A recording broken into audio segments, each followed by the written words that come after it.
prevails. Okay. All right. So I announced this morning that I am suspending my campaign for president. I say this with a deep sense of gratitude for every single person who got in this fight, every single person who tried on a new idea, every single person who just moved a little in their notion of what a president of the United States should look like.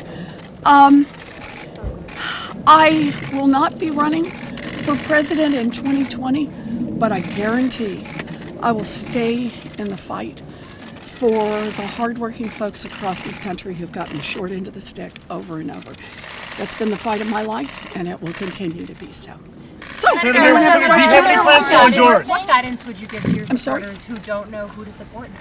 Well, let's take a deep breath and spend a little time on that. We don't have to decide that this minute. And I wonder what your message would be to the women and girls who feel like we're left with two white men to decide between. I know. One of the hardest parts of this is all those pinky promises and all those little girls who are going to have to wait 4 more years.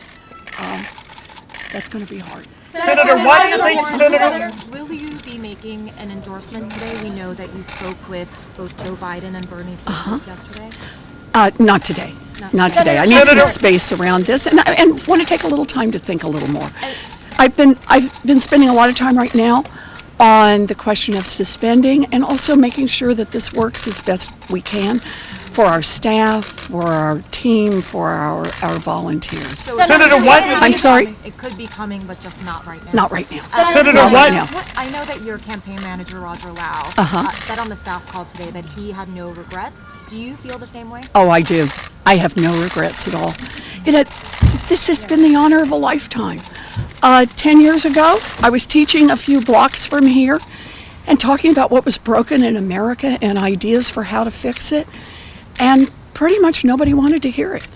And I've had a chance to get out there and talk with millions of people.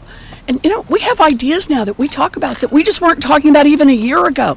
A 2-cent wealth tax and universal child care that could be real. We could make it happen. And canceling student loan debt for 43 million Americans and raising Social Security payments. Those are life-changing events for people, and we can actually do this. So I'm delighted to have been here and honored to have had this chance. I was told at the beginning of this whole undertaking that there are 2 lanes. A progressive lane that Bernie Sanders is the incumbent for, and a moderate lane that Joe Biden is the incumbent for, and there's no room for anyone else in this. I thought that wasn't right, but evidently I was wrong. I wonder, I've heard you. Senator, it was a long 2 days for you, or multiple days, to make this decision. What were you thinking about? What informed? What was the final straw? This is the last. A big part of it is to think about all the people who turned their lives upside down to be part of this campaign. All of the staffers who moved and worked long hours, gave up jobs to be here, took leaves from school, to think about what works for them. This isn't just about me. This is a whole lot of people who were a big part of this, and also our volunteers, to try to think through for all those people who already have invested so many hours and so much of their heart in the phone calls and the door knocks and the coming to the office and help clean things up and keep it all going. And thinking about all those pinky promises. I take those pinky promises seriously. So those were the things I needed to think through, and how we make all those pieces work at least as best we can for everyone.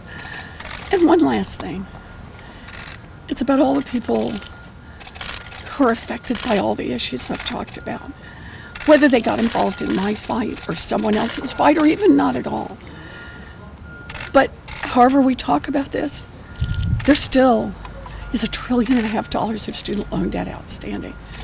There are still tens of millions of people across this country who one bad medical diagnosis and they're upside down financially.